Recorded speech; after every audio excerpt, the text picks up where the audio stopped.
They say the market rewards courage, but it punishes arrogance. And the line between the two is so thin that a man often doesn't see it until he's already crossed. I didn't build my fortune by being right once. I built it by being right, and then pressing that rightness to the limit of logic and discipline. I called it pyramiding, the art of building profits upon profits, not with hope, but with proof. When I began, I traded like every other ambitious young man. I chased every rise, panicked at every dip, and thought the secret to wealth was more trades, more action, more risk. I was wrong. The real secret is waiting for proof. The big money isn't made in the buying or the selling. It's made in the sitting. Not sitting idly, but sitting with purpose, with control, knowing when to increase your exposure and when to leave it untouched. That's where my profit pyramid came from. Every great move I ever caught, the panic of 1907, the 1929 crash, they weren't accidents. They were pyramids built on proof. In my early days, I would buy a stock and pray it went my way, and when it did, I'd feel invincible. But that's the moment most traders lose. They rush to double down, blind to the difference between a move that's beginning and one that's ending. It took me years and fortunes lost to learn that the market itself tells you when to pyramid. You don't pyramid because you want to. You pyramid because the market confirms your original judgment. Every new position must prove itself by earning the right to exist. Each addition to a trade should only be made after the previous one is already profitable and confirmed. That's how the pyramid stands tall instead of collapsing. I remember watching the tape one afternoon in 1907. Steel was acting strong. Not erratic, but steady, confident. The kind of movement that tells you money is flowing in quietly.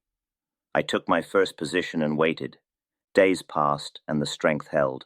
Volume swelled only on advances, never on dips. That's confirmation. That's the market whispering, "You're right, but stay patient." So I added, small, controlled, disciplined, and when the next wave came, my profits didn't just double, they compounded. That's pyramiding. It's not reckless scaling. It's the orderly expansion of a proven truth. Most traders build their pyramids upside down. They start big and shrink as they lose. I did the opposite. I started small and built only when the market paid me to. Think of a pyramid in Egypt, wide at the base, narrow at the top. That's the structure of lasting fortune. You never risk more on the second step than you did on the first. Each layer is smaller because your job isn't to get rich fast. It's to stay right long enough to let the trend do the work. That's what separates gamblers from professionals. The pyramid system isn't about ego, it's about control. It's about accepting that the market knows more than you and confirming your belief only when price validates it. That humility saved me. Every time I thought I was smarter than the market reminded me that it doesn't care about my opinion, only about my obedience. So I learned to obey it. And through obedience, I found freedom and fortune. In time, pyramiding became more than a tactic. It became a philosophy, a reflection of life itself. You don't leap to the top of success. You climb step by step, adding to your position only after each step holds your weight. That's how you survive on Wall Street. That's how you survive anywhere, because you can't build anything that lasts without structure, without patience, without proof. And if you learn to do that, not just in your trades, but in your thinking, you'll begin to see what I saw. You'll see the rhythm beneath the chaos. You'll see the order inside the noise. You'll see that profits, like pyramids, aren't built overnight. They're built right. The idea of pyramiding sounds simple. Add to your position as it moves in your favor. But execution is where most men fail. They think pyramiding means throwing more money into a winning trade just because they're up. That's not pyramiding. That's greed dressed up as strategy. Pyramiding, the way I practiced it, is an exact science built on logic and timing. It isn't about excitement, it's about confirmation. It's about adding only when the market has proven that your previous addition was correct. Most traders build pyramids with emotion. I built mine with mathematics and discipline. You see, when I take a position, my first trade is always small. The purpose of the first position isn't to make a fortune, it's to test the market. I treat that first trade as a scout. If the scout survives and brings back good news, then and only then do I send more troops. That's the foundation of my entire approach. If the market punishes that first move, if the price fails to act right, or volume dries up, or it doesn't follow through, I don't add. I get out, because the scout has told me the field is hostile. And when the field is hostile, you retreat. You don't double down on hope. But when the market rewards that first position, when it rises as expected, holds its gains, and shows strength on corrections, that's when the second layer goes on. Never before. The key is to build only in the direction of profit, never in the direction of loss. That's what makes pyramiding the opposite of averaging down. Averaging down is emotional. Pyramiding up is rational. One feeds the ego, the other feeds the account. When you pyramid properly, each new addition is smaller than the one before. Think of it as climbing steps that get narrower the higher you go. You're not increasing your risk exponentially, you're increasing your control. If my first purchase was 1,000 shares, my next might be 600, then 400, then 200. Each layer smaller, each layer added only after confirmation. By the time I've built the full pyramid, my average price is rising with the market, not against it. That's the difference between professional scaling and blind gambling. Now, the timing of these additions is everything. You never add during a reaction, only on resumption of strength. When a stock breaks out and runs, it will always pause. The crowd will sell. Weak hands will take profit. The tape will hesitate. That's when amateurs add. They see a small dip and think it's a bargain. But that dip hasn't proven itself yet. It could be the start of the top, and I never add in weakness. I wait for the stock to prove that demand still outweighs supply. I wait for it to move to new ground again. That new high, that resumption of strength, that's my signal. That's when I add the next layer. You must remember, the market is a living thing. It tests your patience, your timing, and your discipline. When you pyramid, you're entering a partnership with momentum itself. You must let it lead. You follow, carefully, deliberately, one step at a time. Most traders can't do that because they need to feel active. They mistake movement for progress. They believe they must always be doing something. But the truth is, the best pyramids I ever built came from periods of stillness, from watching and waiting while the market did the heavy lifting. Now let me explain the part most never understand, the stop placement. When you pyramid, your original stop must rise with your position. Each new layer must have protection beneath it. That's how you lock in profit without giving it back. Let's say my first trade is at $50. I put my protective stop somewhere below that, perhaps $48, depending on the volatility. The stock rises to $55 and confirms strength. I add my second layer at $55 and my stop now moves to just below $50. That way, even if the market turns against me, I don't lose on the entire position. The worst that can happen is I give back part of my paper profit. By the time I add the third and fourth layers, my average price might be around $53, but the stock might be trading at $60. If the move collapses, I still walk away a winner. That's how you survive long enough to get rich. Every addition has two purposes, to build on success and to protect capital. If either one fails, the trade ends there. Never add to a position out of emotion. Add only because the market demanded it. That's what I mean when I say profits must pay for expansion. Your previous gain must finance your next risk. I never used borrowed money for my pyramids. I used my market's own gift. Each new layer was paid for by the profits from the one beneath it. That way, even if the whole structure fell, it never took me down with it. It took me years to learn that the market rewards men who build organically. When you force things, when you try to make a move happen before it's ready, you end up fighting the current. The pyramiding system works because it flows with the current. It respects the rhythm of accumulation, the tempo of demand and supply. Now, understand this truth. Pyramiding is not for the impatient. Most traders want instant confirmation, immediate results. They want the market to obey their timing. But the market has its own clock, and if you try to rush it, you'll only break what you're trying to build. So I learned to wait. I let my profits mature before I added weight to them. I allowed the trend to reveal its depth before I committed more. That patience was the foundation of every fortune I made. And when I ignored it, when I grew too eager to add, the market always punished me. Because pyramiding is like stacking bricks on a foundation. You can't add the second layer until the first has hardened. If you do, the whole structure wobbles and falls. Every trader wants to know the secret of big winners. They look for magical entry signals, fancy indicators, secret formulas. But the truth is simple. The secret isn't in when you buy. It's in how you build once you're right. That's what pyramiding is. The science of being right, slowly, carefully, deliberately. If I bought a stock at $50 and it went to $100, most would think I made my money on the first buy. But the truth is, my biggest profits always came from the later additions, from the layers I added when the market had already confirmed my direction. That's the paradox of the pyramid. You make the most when you're taking the least risk because your position is financed by success, not hope.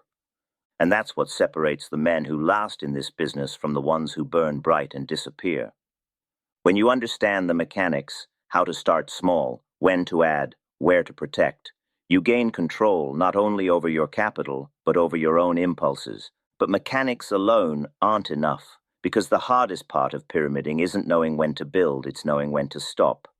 In the next part, I'll tell you the truth about that limit, the invisible line that every trader must learn to see, the one between confidence and greed, between expansion and ruin, between building a pyramid and being buried beneath one, because I crossed it, and it almost ended me. There comes a point in every great move where success begins to feel permanent. The profits flow, the tape sings your name, and your confidence starts to sound a lot like arrogance.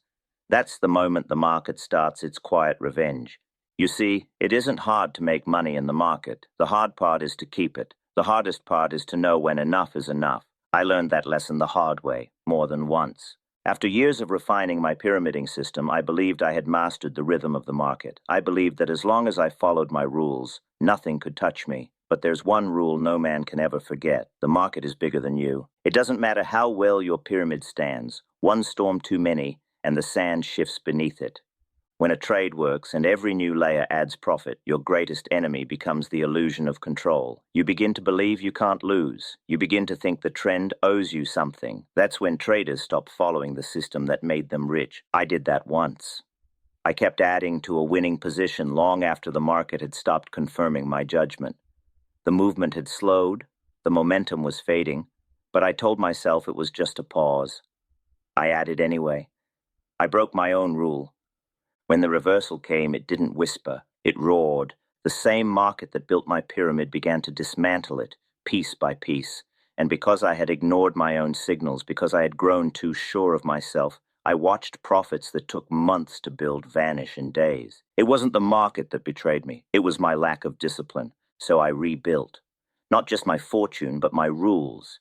I learned to treat every winning streak as a temporary guest, not a permanent resident. I learned that pyramiding is a privilege granted by the market, not a right to be demanded. The discipline to stop is just as important as the courage to start. When you pyramid properly, every addition must earn its place, but at some point the risk of adding becomes greater than the potential reward. That's the top of the pyramid. That's the point where the system says no more. Knowing where that point lies is what separates the disciplined trader from the doomed gambler. Here's how I learned to see it. The market moves in waves. Strong trends breathe, they surge and they rest. But when the rest becomes longer, when each new high fails to carry as far as the last, when the reactions grow deeper, that's the market telling you the move is aging. You don't need to predict the end, you just need to recognize the signs. When I pyramid, I watch not just the price, but the behavior of strength. If my last addition doesn't act right, if the volume shrinks, if the advance feels heavy, if the breakout fails to follow through, I stop.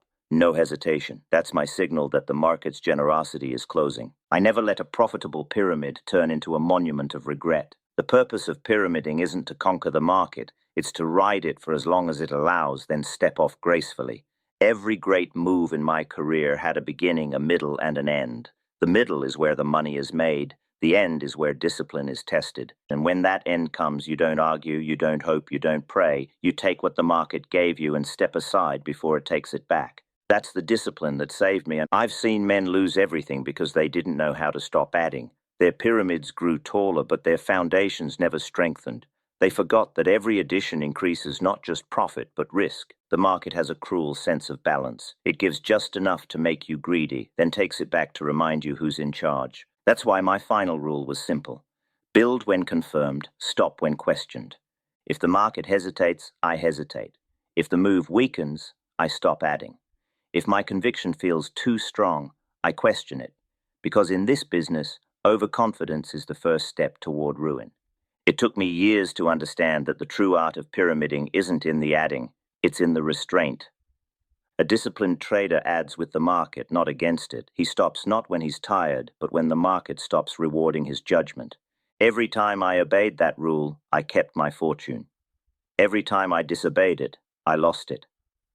The secret of pyramiding is the same as the secret of survival: control of risk, control of emotion, control of yourself. Because if you can control yourself, the market can never truly defeat you. And if you can't, no system will save you. So when you build your own pyramid, remember this: start small, build on proof, protect every layer, and know when to stop.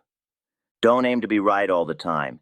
Aim to be in control all the time. The market doesn't reward brilliance. It rewards consistency. It rewards discipline. That's what made me. That's what ruined me when I forgot it.